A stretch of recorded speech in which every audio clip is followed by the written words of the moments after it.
Hello friends, কেমন আছো সবাই? আশা করি সবাই খুব ভালো আছে, সুস্থ আছো। আমার ফার্স্ট ব্লগে সবাইকে স্বাগত।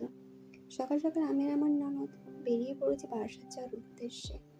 যদিও বা কাজটা ওর, কারণ ও হচ্ছে মেকআপ আর্টিস্ট, ওর নাম মুন্নি।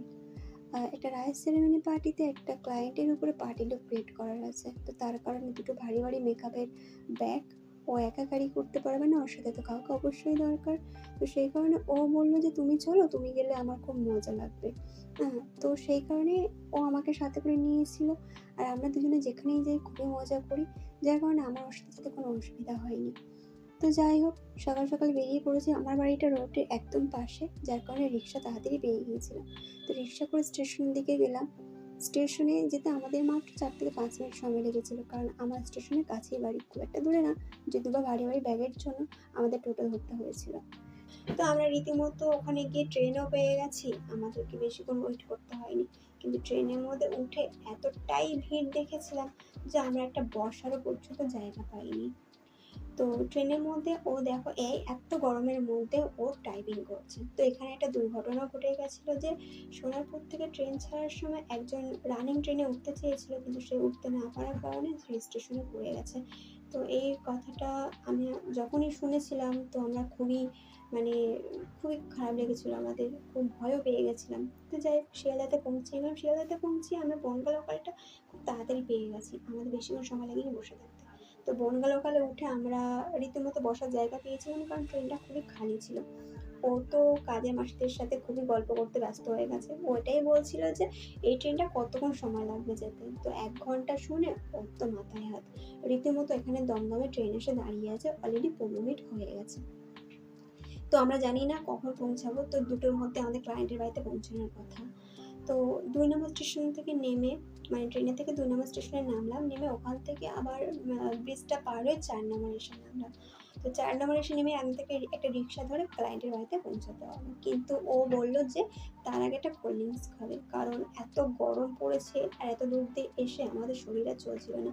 সকালবেলা আমরা সেই 11টার সময় খেয়ে বেরিয়েছি, হজমেরই একটা ব্যাপার আছে। তো আমরা ভাবলাম যে একটা কোল্ড ড্রিঙ্কস একটু খেয়ে নিই, তো আমাদের হজম হয়ে যাবে আর আমাদের যে কষ্টটা সেটাও রিমুভ হবে। তো যাই হোক, এখানেও দেখি প্রচণ্ড লেট, কারণ রাস্তায় এতটা জ্যাম ছিল, যার কারণে লাইন দিয়ে সব রিক্সাগুলো দাঁড়িয়েছিল। আমরা যেতেই পারছিলাম না। এখানেই তো আমাদের 10 মিনিট টাইম লেগে গেল যেতে যেতে, কারণ ওদিকে ট্রেনেরও একটা ভিড় ছিল, তারপর রোডেও ভিড়। তো যাই হোক, আমরা প্রায় 10 মিনিট মতো এখানে বসেই গেছি।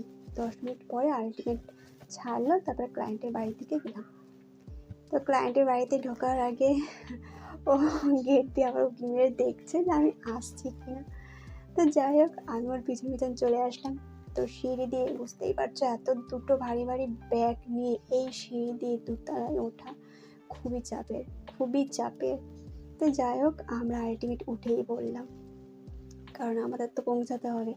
তো যাই হোক, ক্লায়েন্টের বাড়িতে শেষ পর্যন্ত এসে আমরা পৌঁছালাম।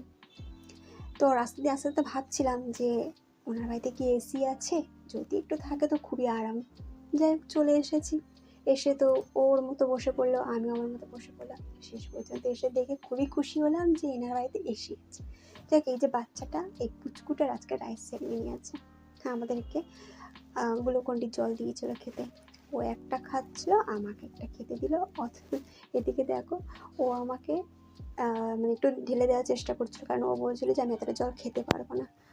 তো আমি বললাম না, আমাকে দিতে হবে না। তো যাই হোক, ও ওটা ফিনিশ করলো, আমি আমারটা ফিনিশ করলাম। তো এবারে ক্লায়েন্টের সাজানোর জন্য ও রেডি। ক্লায়েন্টের কাজ, কারণ ওখানে গিয়েও আধা ঘন্টা বসে থাকতে হয়েছে আমার। তো 2টোর সময় এসে পৌঁছিয়েছিলাম। তো ক্লায়েন্ট বললো যে আপনারা একটু বসুন। খাওয়ার জন্য বলেছিল, কিন্তু আমরা খেতে চাইনি, কারণ আমরা 11টার দিকে খেয়ে এসেছিলাম, যার কারণে আমরা আর খেতে চাইনি। 2টোর সময় আর খেতে চাইনি, ভাত খেতে ডেকেছিল, তো খেতে চাইনি।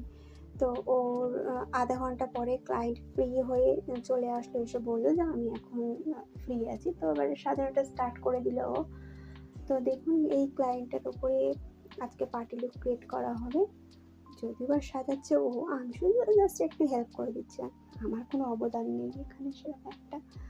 যাই হোক, তো দেখতেই পাচ্ছ মেকআপটা খুবই ভালো করে, কারণ প্রফেশনাল মেকআপ আর্টিস্ট অবশ্যই তো মেকআপ ভালো করতেই হবে, তাই না? তো যাই হোক, দেখতেই পাচ্ছ মেকআপটা কীভাবে ও করছে। আমি তোমাদের কাছে শেয়ার করলাম ওর পুরো কাজটাই। হ্যাঁ, পুরো কাজটা শেয়ার করতে পারলাম না, তবু যতটুকু শেয়ার করলাম।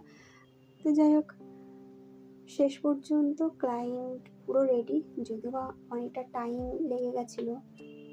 ওনার ওখানে 6টায় পৌঁছানোর কথা ছিল, তো সেখানে 7:30 পৌনে 8টা মতো বাজতে চাই, কারণ তো এর মাঝখানে ওনার বেবিকে খাওয়ানোর ছিল, তো একটু এদিক ওদিক করতে করতে টাইমটাও একটু দেরি হয়ে গেছে।